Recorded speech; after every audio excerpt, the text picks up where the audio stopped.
পেশ কৰিছে মোৰ ইয়াত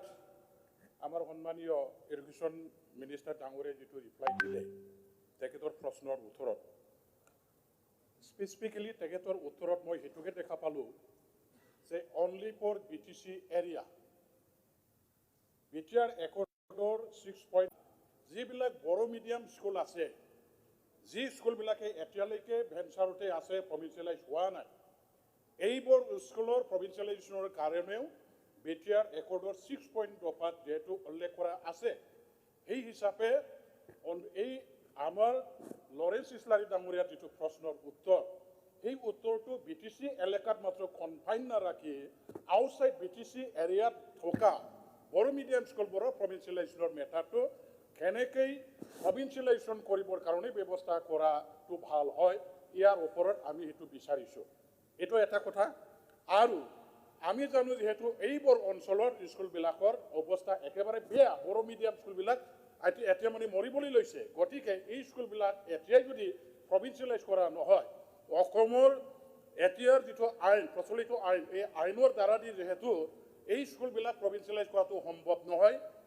গতিকে একৰ্ডৰ দ্বাৰা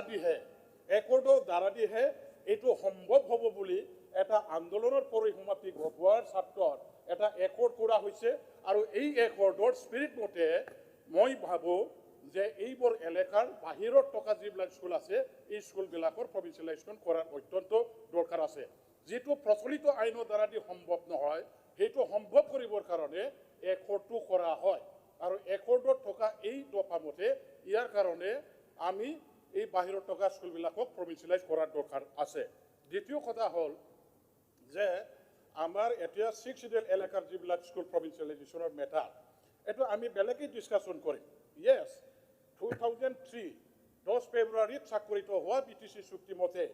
আমাৰ এডুকেশ্যন ডিপাৰ্টমেণ্টটো ফুলি বিটিসিৰ হাতত এইটো ট্ৰান্সফাৰ কৰা ছাবজেক্ট আৰু ইয়াৰ কাৰণে আমি ছেপাৰেট বিটিসি অথৰিটিৰ ফালৰ পৰা লেজিসলেটিভ যেটো পাৱাৰ আছে এডুকেশ্যন ডিপাৰ্টমেণ্টটো কেনেকৈ চলাব লাগে আমি কি কৰিব বিচাৰোঁ সেই মৰ্মে চলাবৰ কাৰণে আমাৰ হাতত এটা পাৱাৰ আছে লেজিসলেশ্যন কৰিবৰ কাৰণে আইন বনাবৰ কাৰণে এই হিচাপে সেই মেটাৰটো আমি বেলেগ দিনত আমি আলোচনা কৰিম এই কথাটো ইয়াত মই আনিব খোজা নাই এটা কথা আকৌ ইয়াত আছে 10টা কলেজ অলৰেডি যেটো অসম চৰকাৰৰ ফালৰ পৰা মানে কি কয় আমাৰ যেটো ভেঞ্চাৰ আছিলে সেইটো অসম চৰকাৰৰ পৰা প্ৰভিন্সিয়েলাইজেশ্যনৰ কাৰণে এটা প্ৰচেষ্টা হাতত লৈছিলে কিন্তু এতিয়া প্ৰভিন্সিয়েলাইজেশ্যন এগৰ আণ্ডাৰত এইটো আনা হোৱা নাই আমাৰ এছঅপিডি ফাণ্ডৰ পৰা এইবিলাক কলেজটো চলাবৰ কাৰণে আৰ্থিকভাৱে যিমানখিনি প্ৰভিন্সিয়েলাইজ কলেজৰ টিচাৰবিলাকে সুবিধা পায় এইখিনি সুবিধাখিনি দিয়া হৈছে কিন্তু এইটো ফুল ফ্লেজেডভাৱে প্ৰভিন্সিয়েলাইজ কৰা হোৱা নাই আৰু সেইটো এছঅপিডি ফাণ্ডৰ পৰা যে দি থকা হৈছে সেইটো কিন্তু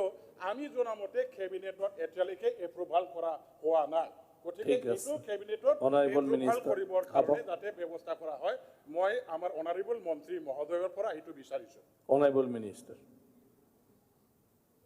অধ্যক্ষ মহোদয় তেওঁ